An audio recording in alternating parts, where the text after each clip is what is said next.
আলহামদুলিল্লাহি রাব্বিল আলামিন ওয়াসসালাতু ওয়াসসালামু আলা সাইয়্যিদিল মুরসালিন ওয়া আলা আলিহি ওয়া আসহাবিহি আজমাইন আম্মা বাদ। সুপ্রিয় দর্শক শ্রোতা, আসসালামু আলাইকুম। আশা করি আপনারা খুব ভালো আছেন। আমিও আল্লাহ তাআলার অশেষ মেহেরবানিতে অনেক ভালো আছি। প্রথমে সে মান আল্লাহ সুবহানাহু তাআলার আলিশান দরবারে একটু শুকরিয়া আদায় করি, যার অশেষ মেহেরবানিতে আজকে আপনাদের সম্মুখে কোরআনুল কারীম থেকে কিছু আলোচনা নিয়ে হাজির হতে পেরেছি। যে মহান আল্লাহ সুবহানাহু তাআলা আমাকে আজকে আপনাদের সম্মুখে কোরআনুল কারীম থেকে কিছু আলোচনা করার তৌফিক দান করেছেন এবং আপনাদেরকেও ধৈর্য সহকারে শ্রবণ করার তৌফিক দান করেছেন, তার আলিশান দরবারে একটু শুকরিয়া আদায় করি। সকলে বলি আলহামদুলিল্লাহ। লাখো করে দরুদ সালাম মানবতার মুক্তির দূত আখিরি নবী সাইয়্যিদুল কাউনাইন জনাবে মুহাম্মদ রাসূলুল্লাহ সাল্লাল্লাহু আলাইহি ওয়াসাল্লাম। সম্মানিত দর্শক শ্রোতা ও দিনী ভাই বোনেরা, আজকে আপনাদের সম্মুখে সূরা বাকারার 282 নম্বর আয়াতের উপরে সংক্ষিপ্ত আলোচনা করেই আলোচনা শেষ করব ইনশাআল্লাহ। আজকের আয়াতের মূল বিষয় হচ্ছে পারস্পরিক লেনদেনের ক্ষেত্রে চুক্তিনামা করার নির্দেশ আল্লাহ তাআলা মুমিনদেরকে দিয়েছেন। তারই উপরই এই আয়াতের সংক্ষিপ্ত আলোচনা করব ইনশাআল্লাহ। আমরা অনেক সময় পারস্পরিক লেনদেন করে থাকি, কর্জে হাসানা দিয়ে থাকি, নির্দিষ্ট মেয়াদের জন্য দিয়ে থাকি, সময় উল্লেখ করে দিয়ে থাকি। এই পারস্পরিক লেনদেনের ক্ষেত্রে, অর্থের লেনদেনের ক্ষেত্রে, কর্জে হাসানা প্রদানের ক্ষেত্রে, ঋণ গ্রহণের ক্ষেত্রে আমি একটি কথা বলি নাই, ঋণ বলতে এখানে সুদ ভিত্তিক ঋণের কথা বলা হয় নাই। কর্জে হাসানাই কিন্তু মূলত ঋণ, আর সুদ তো আলাদা জিনিস। সুদ তো সম্পূর্ণরূপে হারাম, কিন্তু এখানে ঋণ বলতে কর্জে হাসানাকে বোঝানো হয়েছে। এই ঋণ গ্রহণের ক্ষেত্রে কিংবা কর্জে হাসানার প্রদানের ক্ষেত্রে, অর্থের লেনদেনের ক্ষেত্রে যে আমরা পরস্পর সম্মত হই, দেওয়ার সম্মত হই, অঙ্গীকার করে থাকি, এইটির উপরে আল্লাহ তাআলা চুক্তিনামা করার নির্দেশ দিয়েছেন। আমরা অনেক সময় কোনো মানুষের ধার্মিকতা দেখে, পরহেজগারিতা দেখে অর্থের লেনদেন করি, কিন্তু চুক্তিনামা করি না। এইটি আল্লাহ তাআলার বিধানের পরিপন্থী একটি কাজ। আল্লাহ তাআলার বিধান হচ্ছে, তোমরা নির্দিষ্ট সময়ের জন্য যখন তোমরা কাউকে ঋণ দিবে, কর্জে হাসানা দিবে, টাকার লেনদেন করবে, অর্থের লেনদেন করবে, তখন তোমরা একটি চুক্তিনামা করবে। আর সেই চুক্তিনামা করার ক্ষেত্রে আল্লাহ তাআলা কি নির্দেশ দিয়েছেন তা এই আয়াতের মধ্যে আল্লাহ তাআলা সেটি বর্ণনা করে দিয়েছেন। তারই উপরে সংক্ষিপ্ত আলোচনা করে আলোচনা শেষ করবে ইনশাআল্লাহ। আল্লাহ তাআলা এখানে আয়াতে শুরুতে আল্লাহ তাআলা বলেছেন, জিয়া আইয়ুহাল্লাযিনা আমানু, হে ঈমানদারগণ। এই কথাগুলো দ্বারা কিন্তু আল্লাহ তাআলা কোনো কাফের মুশরিককে বলেন নাই, গোটা মানব জাতিকে বলেন নাই, বরঞ্চ আল্লাহ তাআলা সমগ্র মানব জাতির মধ্য থেকে যারা ঈমানদার, পরহেজগার, তাকওয়াবান, মুত্তাকি, আল্লাহওয়ালা ব্যক্তি, তাদেরকে ইন্ডিকেট করে, তাদেরকে আল্লাহ তাআলা নির্দেশ করে বলতেছেন যে, হে ঈমানদারগণ, হে বিশ্বাসীগণ, তোমরা কি করবে? ইজা তাদায়ানতুম বিদাইন ইলা আজালে মুসাম্মা, তোমরা তখন পরস্পরের মধ্যে নির্দিষ্ট সময়ের জন্য ঋণের আদান প্রদান করার জন্য যখন সম্মত হও, অর্থের লেনদেন করার জন্য যখন সম্মত হও, কর্জে হাসানা প্রদানের জন্য যখন সম্মত হও, তাহলে সেটি নির্দিষ্ট সময়ের জন্য হতে হবে। আমরা যখন মানুষকে কর্জে হাসানা দিব, অর্থের লেনদেন করব, ঋণ গ্রহণ করব, ঋণ দিব, সেক্ষেত্রে আমাদেরকে সময় উল্লেখ থাকতে হবে। কোন সময়ের মধ্যে সে টাকাটি ফেরত দেবে, তার কর্জে হাসানা সে পরিশোধ করবে, এইটি সময় নির্ধারণ থাকতে হবে। সেটি আল্লাহ তাআলা বলছেন যে, তোমরা পরস্পরের মধ্যে এরকম ঋণ গ্রহণ করার ক্ষেত্রে যখন সময় নির্ধারণ করে থাকো, সময় নির্ধারণের ইচ্ছা পোষণ করে থাকো, তখন তোমরা কি করবে? ফাকতুবুহু, তোমরা সেটি লিখে রাখো, চুক্তিনামা করো, দলিল করো, ডকুমেন্ট করে নাও। ওয়ালিয়াকতুব বাইনাকুম কাতিবুন বিল আদলি, আর এই চুক্তিনামা করার ক্ষেত্রে তোমাদের মধ্য থেকে একজন লেখক নিয়োগ করো, যাকে আমরা আমাদের দেশীয় ভাষায় মোহরি বলে থাকি, লেখক বলে থাকি, দলিলের লেখক বলে থাকি। এরকম লেখক তোমরা নিয়োগ করো, নিযুক্ত করো। যে লেখক নিরপেক্ষ হবে, পক্ষপাতিত্ব করবে না, ন্যায় সঙ্গতভাবে সেটি লিখে দেবে। যেভাবে লিখতে বলা হবে সেভাবেই সে লিখে দেবে, কম বেশি করবে না। এইরকম নিরপেক্ষ একজন লেখক তোমাদের মধ্য থেকে মনোনীত করো এবং তার দ্বারাই ন্যায় সঙ্গতভাবে সেই চুক্তিনামা, অঙ্গীকারনামা, ডকুমেন্ট সেটি লিখে নাও। ওয়ালা বা কাতিবুন আই ইয়াকতুবা, যাকে তোমরা লেখক হিসেবে মনোনীত করলে সে যেন এই ডকুমেন্ট লিখতে অস্বীকার না করে, অস্বীকৃতি জ্ঞাপন না করে। কামা আল্লামাহুল্লাহ ফাল ইয়াকতুব, আল্লাহ তাআলা তো তাকে দলিল লেখার একটা জ্ঞান দিয়েছেন, কীভাবে এই চুক্তিনামা লিখতে হয়, কীভাবে ডকুমেন্ট লিখতে হয়।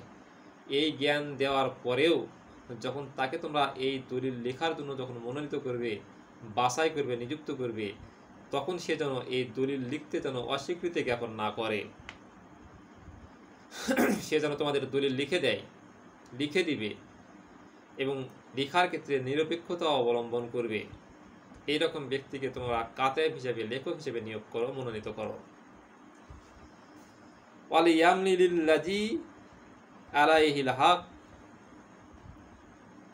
আর এই লেখার সময় ঋণ গ্রহীতা, কর্জে হাসানা গ্রহীতা, অর্থের গ্রহীতা লেখার বিষয়বস্তু সমূহ যেন বলে দেয়।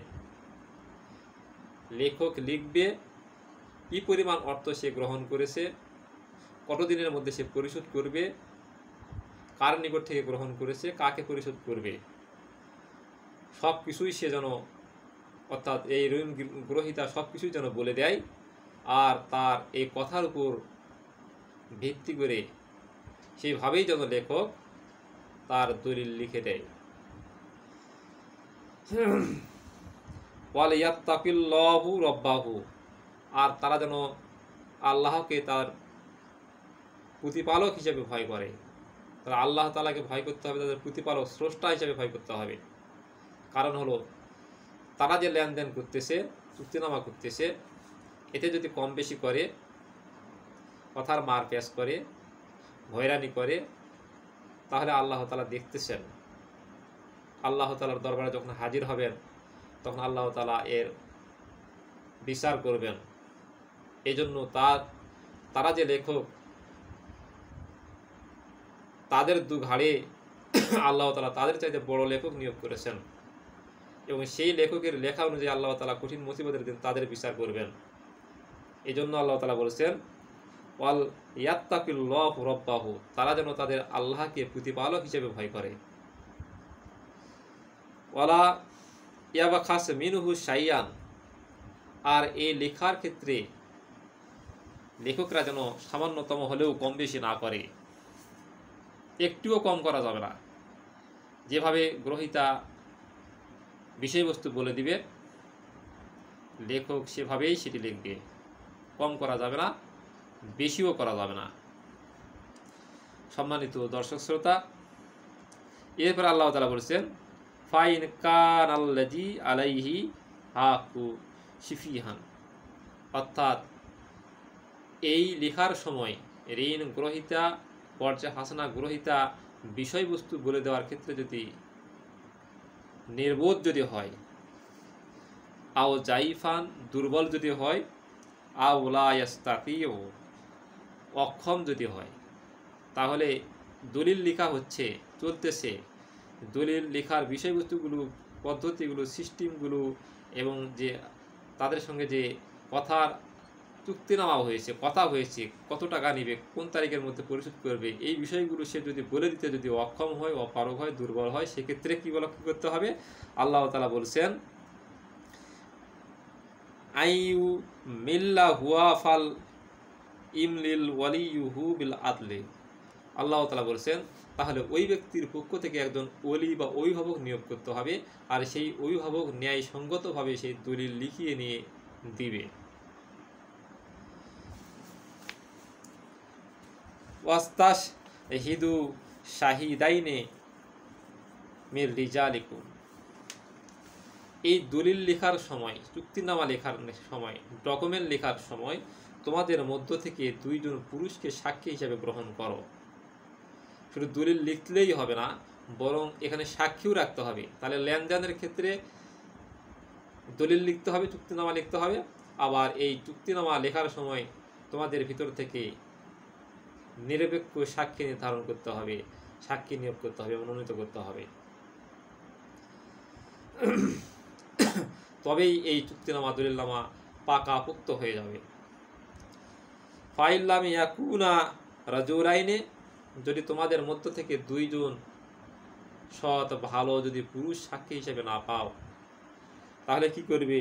ফারাজুলুন, একজন পুরুষকে নাও, অমরাতানে, এবং দুইজন নারীকে নাও। তাহলে একজন পুরুষ এবং দুইজন নারীকে তোমরা সাক্ষী হিসাবে গ্রহণ করো। মিম্মান তারদাউনা মিনাস শুহাদাই আন তাদিল্লু ইহদাহুমা ফাতুজাক্কিরা ইহদাহুমাল উখরা। আল্লাহ তাআলা দুইজন সাক্ষীর কথা কেন বললেন? একজন সাক্ষী রাখলেই তো হয়ে যেত, যথেষ্ট হতো। কিন্তু দুইজন সাক্ষীর কথা আল্লাহ তাআলা কেন বললেন?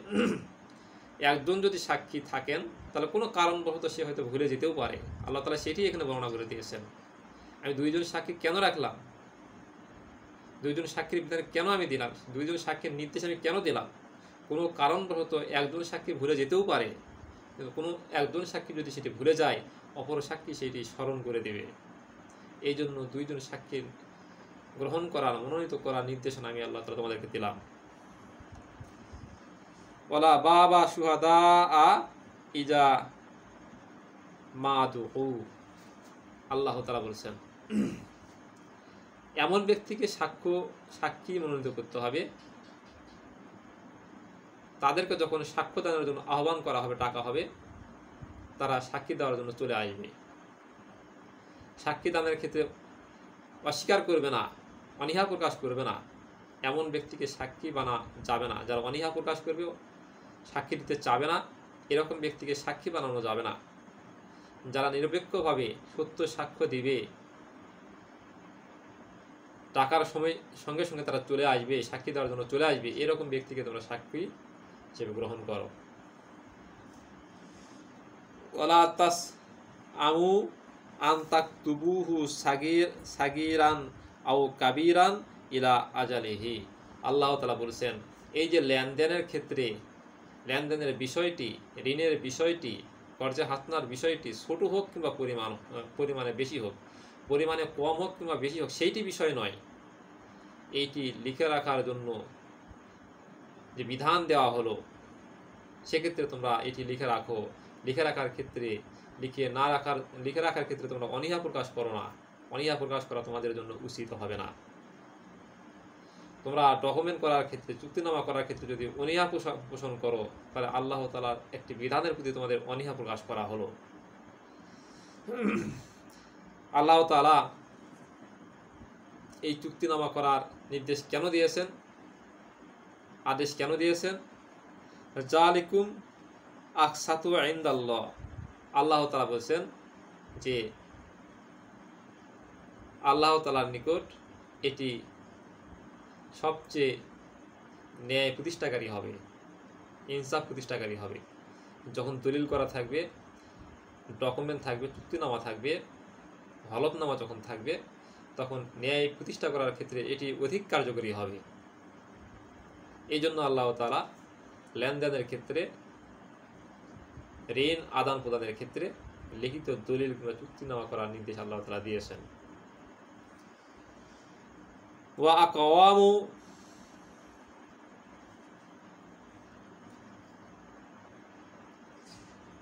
শুহাদিতা, সাক্ষ্য দানের ক্ষেত্রে সঠিকতা দানকারী হবে।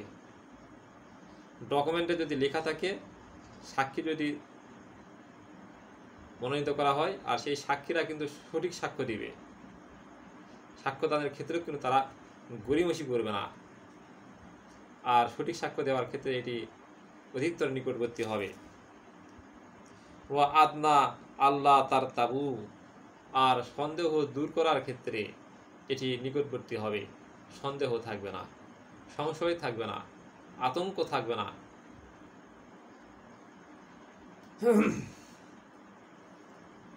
এই জন্য আল্লাহ তাআলা বলেছেন যে তোমরা চুক্তিনামা লেখো।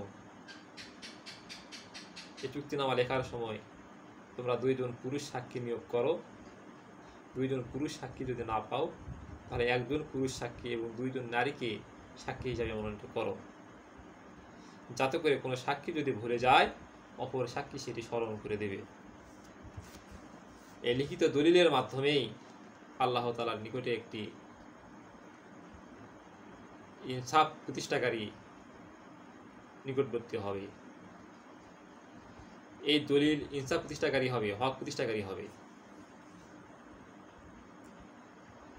আল্লাহ তাআলা বলছেন ইল্লা আন তাকুনা তিজারাতুন ইল্লা আন তাকুনা তিজারাতান হাজিরাতান তুরিদুনাহা বাইনাকুম ফালাইসা আলাইকুম জুনাহা আল্লাহ তাকতুমুহা। তোমরা ব্যবসা বাণিজ্যের ক্ষেত্রে তোমরা যে পরস্পরের মধ্যে নগদে যে লেনদেন করো, এই লেনদেনগুলো লিখে রাখার প্রয়োজন নাই। এগুলো লিখে না রাখা তোমাদের জন্য গুনাহের কাজ নয়, অপরাধ নয়। ওয়া আশহিদু ইজা তাবায়াতুম, তবে তোমরা ক্রয় বিক্রয় করার ক্ষেত্রে সাক্ষী মনোনীত করো, সাক্ষী রাখো। কোনো বস্তুর মালিকানা হস্তান্তর করা হোক, যেই হোক না কেন, ক্রয় বিক্রয় করার ক্ষেত্রে সাক্ষী রাখতে হবে। সাক্ষী রেখে ক্রয় বিক্রয় করতে হবে। ওয়ালা ইউদাররা কাতিবুন ওয়ালা শাহিদুন। আল্লাহ তাআলা বলেছেন এই যে ক্রয় বিক্রয় করা হবে, লেনদেন করা হবে, ঋণের আদান প্রদান করা হবে, এক্ষেত্রে যে কাতেব থাকবে বা লেখক নিয়োগ করা হবে কিংবা সাক্ষী মনোনীত করা হবে, তাদের যেন ক্ষতি করা না হয়। তাদের ক্ষতি হবে এমন কোনো কাজ করা যাবে না, তাদের নিরাপত্তা দিতে হবে। ওয়াইন তাফআলু ফাইন্নাহু ফাসুকুম বিকুম। তোমরা যদি তাদের ক্ষতি করে থাকো, লোকসান যদি করে থাকো, তাহলে তোমরা মহাপাপী হবে। লেখক সঠিক লিখবে, সাক্ষী সঠিক সাক্ষ্য দিবে। এক্ষেত্রে তাদেরকে ধমক দেওয়া যাবে না, তাদের ক্ষতি সাধন করা যাবে না, তাদের উপর অবিচার করা যাবে না, কৌশল অবলম্বন করা যাবে না, ভীতি প্রদর্শন করা যাবে না। যদি করে থাকো তাহলে সেই যে তোমরা মহাপাপের অন্তর্ভুক্ত হয়ে যাবে, মহাপাপী হয়ে যাবে। ওয়াত্তাকুল্লাহ, আর তোমরা আল্লাহ তাআলাকে ভয় করো। ওয়া ইউআল্লিমুকুমুল্লাহ, আল্লাহ তাআলা তোমাদেরকে অনেক জ্ঞান দান করেছেন, বিবেক দিয়েছেন, বুদ্ধি দিয়েছেন, জ্ঞান দিয়েছেন, ভালো মন্দ বোঝার ক্ষমতা দিয়েছেন, সংসার পরিচালনা করার ক্ষমতা দিয়েছেন, আর্থিক লেনদেনের ক্ষেত্রে চুক্তিনামা করার ক্ষমতা দিয়েছেন, ন্যায় অন্যায় ভালো মন্দ হক বাতিল বোঝার ক্ষমতা দিয়েছেন। বিধায় তোমরা আল্লাহ তাআলাকে ভয় করো। তোমাদেরকে যে আল্লাহ তাআলা জ্ঞান দিয়েছেন, আল্লাহু বিকুল্লি শাইইন আলিম, তোমাদেরকে আল্লাহ তাআলা যে জ্ঞান দিয়েছেন, সেই জ্ঞান তোমরা কি কাজে ব্যবহার করতেছো, কোন কাজে করতেছো, কাজ লাগাচ্ছ কিনা, যথাযথভাবে ন্যায়সঙ্গতভাবে সেগুলো ব্যবহার হচ্ছে কিনা, সর্ববিষয়ে। এই জন্য আল্লাহ তাআলা সর্ববিষয়ে সর্বজ্ঞাত। সম্মানিত দর্শক শ্রোতা, আমরা পারস্পরিক যে লেনদেন করে থাকি, আদান প্রদান করে থাকি, এক্ষেত্রে আমাদেরকে অবশ্যই চুক্তিনামা থাকতে হবে। এটি আল্লাহ তাআলার একটি বিধান। আল্লাহ তাআলার এই বিধান অনুযায়ী বিশ্বাসী শুধু নয়, বরং আল্লাহ তাআলাকে খুশি করার জন্য আমাদের প্রতিটি লেনদেনের ক্ষেত্রে যেন আমরা চুক্তিনামা মাধ্যমে যেন, দলিলের মাধ্যমে যেন আমরা সেগুলো সংরক্ষণ করতে পারি, লেনদেন করতে পারি, আদান প্রদান যেন আমরা করতে পারি, আমাদের অঙ্গীকার যেন যথাসময়ে যেন আমরা পূরণ করতে পারি, সেই তৌফিক আল্লাহ তাআলা আমাদেরকে দান করুক। সকলে বলে আমিন। এবারে আমি আমার সংক্ষিপ্ত কথা আজকে এখানে জানলাম। ওয়া আখিরু দাওয়ানা আলহামদুলিল্লাহি রাব্বিল আলামিন। আসসালামু আলাইকুম ওয়া রাহমাতুল্লাহ।